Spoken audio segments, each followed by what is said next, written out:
ගණිතය කියලා කියන්නේ හරිම අපූර්ව විෂයක්. ගණිතය කියලා කියන්නේ ඊටාම සුන්දර කලාවක් කියලාත් හඳුන්වන්නට පුළුවන්.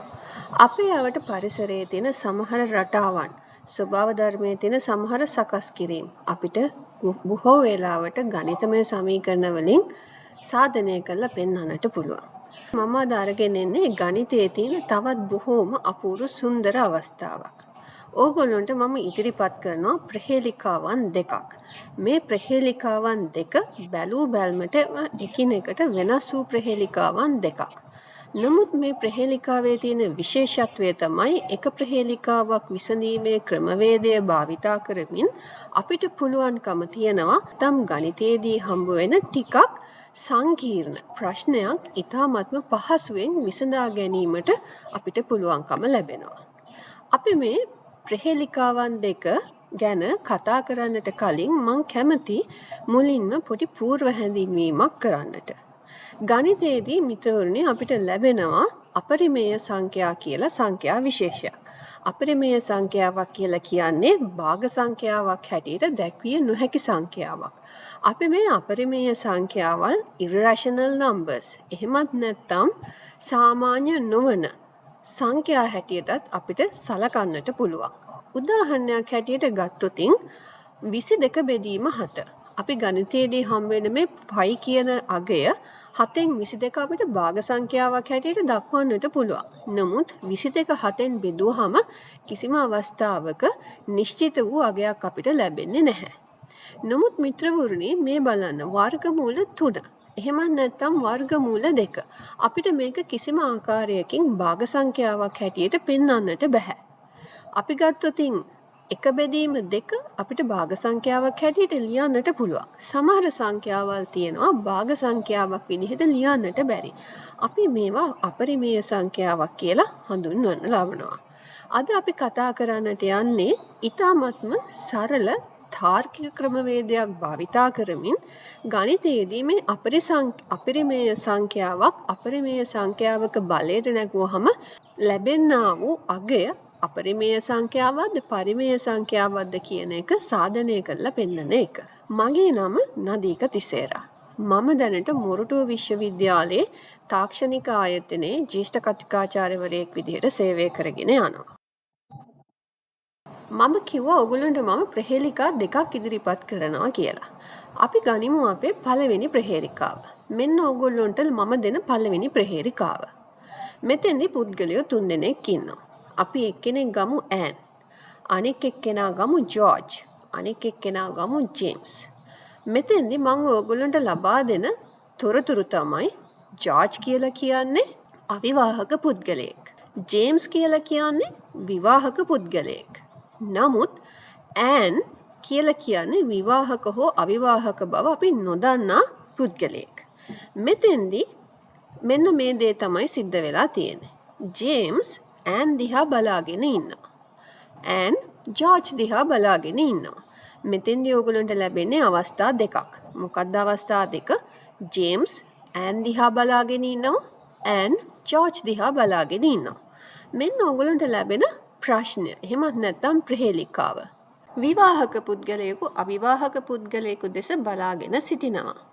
පිළිතුර ඔව්, පිළිතුර නෑ. එහෙමත් නැත්නම් මේකට පිළිතුරක් දිය නොහැකි. ඕගොල්ලන්ට පුළුවන් වීඩියෝ එක මොහොතකට නවත්තලා ඕගොල්ලෝ මේකට දෙන උත්තරේ මොකක්ද කියලා. ඕගොල්ලන්ට ලැබෙන උත්තරේ, ඕගොල්ලන්ට ලැබෙන පිළිතුර මොකක්ද කියලා බලන්න.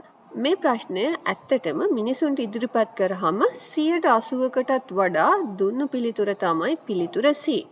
එහෙමත් නැත්නම් මෙතනදී විවාහක පුද්ගලයෙකු අවිවාහක පුද්ගලයෙකු ලෙස බලා සිටිනවාද කියලා කියන්නට බෑ කියන පිළිතුර. ඇයි ඒකට හේතුව? හේතුව තමයි මෙතෙන්දී ඇන් කියන පුද්ගලයාගේ විවාහක අවිවාහක භාවය අපි නොදන්න නිසා. නමුත් මිත්‍රවරුනි මම ඕගොල්ලන්ට තාර්කික ක්‍රමවේදයක් පාවිච්චි කරලා පෙන්වන්නම් හැමතිස්සෙම විවාහක පුද්ගලයෙකු අවිවාහක පුද්ගලයෙකු ලෙස බලාගෙන සිටිනවා ඕ කියන පිළිතුර අපිට දෙන්නට පුළුවන් කියලා. ඒ කියන්නේ ඇන් විවාහක පුද්ගලයෙකු වුණත් ඇන් අවිවාහක පුද්ගලයෙකු වුණත් මොනෑම වූ අවස්ථාවකදී විවාහක පුද්ගලයෙකු අවිවාහක පුද්ගලයෙකු දෙස බලාගෙන ඉන්නවා කියලා අපිට කියන්නට පුළුවන්. මේ බලන්න අපි මේ ප්‍රහේලිකාව විසඳන හැටි. අපි ගන්නවා ඈන් කියන පුද්ගලයා. විවාහක හෝ අවිවාහක බව අපි දන්නේ නැහැ. අපි මුලින්ම උපකල්පනයක් කරමු ඈන් කියලා කියන්නේ විවාහක පුද්ගලයෙක් කියලා. දෙවැනි අවස්ථාවේදී ඈන් ජෝර්ජ් දිහා බලාගෙන ඉන්නවා. ජෝර්ජ් කියලා කියන්නේ අවිවාහක පුද්ගලයෙක්. ඈන් කියලා කියන්නේ අපි විවාහක පුද්ගලයෙක් කියලා උපකල්පනය කළොතින් මේ අවස්ථා දෙකෙන් එකකදී ඈන් ජෝර්ජ් දිහා බලාගෙන ඉන්නවා. එහෙමනම් විවාහක පුද්ගලයෙකු අවිවාහක පුද්ගලයෙකු දෙස බලාගෙන සිටිනවා කියලා අපිට කියන්නට පුළුවන් අවස්ථාවක් ලැබෙනවා. දෙවැනි අවස්ථාව අපි උපකල්පනය කරමු ඈන් කියලා කියන්නේ අවිවාහක පුද්ගලයෙක් කියලා. එහෙනම් මිත්‍රවරුනි මෙතනදී බලන්න ජේම්ස් බලාගෙන සිටිනවා ඈන් දිහා. අපි දන්න දෙයක් තමයි ජේම්ස් කියලා කියන්නේ විවාහක පුද්ගලයෙක්. එහෙමනම් මේ අවස්ථාවේදීත් අපිට විවාහක පුද්ගලයෙකු අවිවාහක පුද්ගලයෙකු දෙස බලාගෙන ඉන්නවා කියලා කියන්නට පුළුවන්. ඒ කියන්නේ අපිට තර්කානුකූලව තාර්කික ක්‍රමවේදයක් පාවිච්චි කරමින් අපිට ඈන්ගේ විවාහක හෝ අවිවාහක බව නොසලකා හැරලා යම්කිසි වූ අවස්ථාවක මෙතනදී විවාහක පුද්ගලයෙකු අවිවාහක පුද්ගලයෙකු දෙස බලාගෙන ඉන්නවා කියන පිළිතුර නිවැරදියෙන්ම දෙන්නට පුළුවන්. එහෙනම් අපේ පිළිතුර වෙන්නට පුළුවන් ඒ කියන්නේ ඕ කියන එක. අපි මේක කොහොමද ගණිතමය ක්‍රමවේදයකින් සාධනය කරන්නේ? එහෙමත් නැත්නම් තාර්කික ක්‍රමවේදය ගණිතමය සමීකරණයකට ව්‍යුත්පන්න කරලා මේකට උත්තරයක් දෙන්නේ. ඒක බොහොම සරලයි. අපි මෙතෙන්දි ගන්නවා ද්විමය විචල්‍යයක්. එහෙමත් නැත්නම් බයිනරි නම්බර් එකක්. අපි හිතමුකෝ බයිනරි නම්බර්ස් අපි ගන්නවා කියලා J කියලා එකකුයි A කියලා එකකුයි G කියලා එකකුයි. ඒ හැම බයිනරි නම්බර් එකම එහෙමත් නැත්නම් ද්විමය විචල්‍යයකම විවාහකෝ අවිවාහක බව මත පදනම් වෙලා අපි Jට වැලියු එක 1 හෝ 0 යනාදී වශයෙන් දෙනවා. මෙතෙන්දී අපි ගමුකෝ මේ බයිනරි විචල්‍යය ද්විමය විචල්‍යය විවාහක නම් එහි අගය 1යි. එයා අවිවාහක නම් එහි අගය 0යි කියලා අපි දෙනවා කියලා. මෙතනදී අපිට අවිවාදයෙන්ම කියන්නට පුළුවන් අපි ගමු J කියන විචල්‍යය ජේම්ස්ගේ විවාහක හෝ අවිවාහක බව ගැන කියවෙන විචල්‍යය කියලා. එහෙමනම් අපි දන්න දෙයක් තමයි J ගේ වැලියු එක 1යි. ඊට පස්සේ අපි ගමු G කියන ද්විමය විචල්‍යය. G කියන ද්විමය විචල්‍යයෙන් අපිට පෙන්වන්නේ ජෝර්ජ් කියන පුද්ගලයාගේ විවාහක හෝ අවිවාහක බව නම් G කියන විචල්‍යය අගය විය යුත්තේ 0යි. එහෙමත් නැත්නම් G නොවීම 1යි. දැන් අපිට පුළුවන් මේ ගණිතමය සමීකරණයකට එක්තැන් කරන්නට. මෙතනදී අපිට මේ සමීකරණය ලියන්නට පුළුවන් විවාහක වූ ජේම්ස් J අවිවාහක වූ ඈන් එහෙමත් නැත්නම් A නොවීම හෝ විවාහක ඈන් ඒ කියන්නේ A G නොවීම අවිවාහක ජෝර්ජ් දිහා බලාගෙන සිටීම. මිත්‍රවරුනි මෙතනදී බලන්නගේ A ගේ වැලියු එක A කියලා කියන්නේ අපි ගත්තොතින් අවිවාහක පුද්ගලයෙක් නම් A ගේ වැලියු එක 0යි නම් මෙතනදී මේ අවස්ථාව 1 හෝ එහෙමත් නැත්නම් A කියන එක්කෙනා විවාහක පුද්ගලයෙක් නම් ඔහු ජෝර්ජ් දිහා බලාගෙන සිටීම. මෙන්න මේ අවස්ථා දෙකෙන් එකක් හැමතිස්සෙම එකට සමාන වෙනවා. එහෙමනම් මේ සමීකරණය භාවිතා කරමින් අපිට කියන්නට පුළුවන් අපේ මේ ප්‍රහේලිකාවේ විසඳුම වෙන්නේ ඔව් කියන අගය. එහෙමත් නැත්නම් විවාහක පුද්ගලයෙකු හැමතිස්සෙම අවිවාහක පුද්ගලයෙකු දෙස බලාගෙන ඉන්නවා කියලා අපිට කියන්නට පුළුවන්. අපි මේ සාධනය කරපු පිළිතුරත් එක්ක අපි යමු අපේ දෙවැනි ප්‍රහේලිකාවට. මේක ඕගොල්ලන්ට බැලූ බැලමටම පේන්න තියෙන්නේ ඉතාමත්ම සංකීර්ණ ගණිතමය ගැටලුවක් විදිහට. ඕගොල්ලොන්ගෙන් මං අහන ප්‍රශ්නය තමයි අපරිමේය සංඛ්‍යාවක්. අපි මේ වීඩියෝ එක පටන් ගන්නකොට අපරිමේය සංඛ්‍යාවක් කියන්නේ මොකක්ද කියලා හඳුන්වලා දුන්නා. අපරිමේය සංඛ්‍යාවක් කියලා කියන්නේ භාග සංඛ්‍යාවක් හැටියට අපිට ලියන්නට බැරි සංඛ්‍යාවක්. එහෙමත් නැත්නම් අපි ඒකට ඉරෂනල් නම්බර් එකක් කියලාත් කියනවා. අපරිමේය සංඛ්‍යාවක් අපරිමේය සංඛ්‍යාවේම බලයට නැගුවාම ලැබෙන පිළිතුර ඉරෂනල් නම්බර් එකක්ද රෂනල් නම්බර් එකක්ද එහෙමත් නැත්නම් අපිට කියන්නට බැරිද? මේක තමයි ඕගොල්ලන්ට ලැබෙන දෙවැනි ප්‍රහේලිකාව. දෙවැනි ප්‍රහේලිකාව මොකක්ද?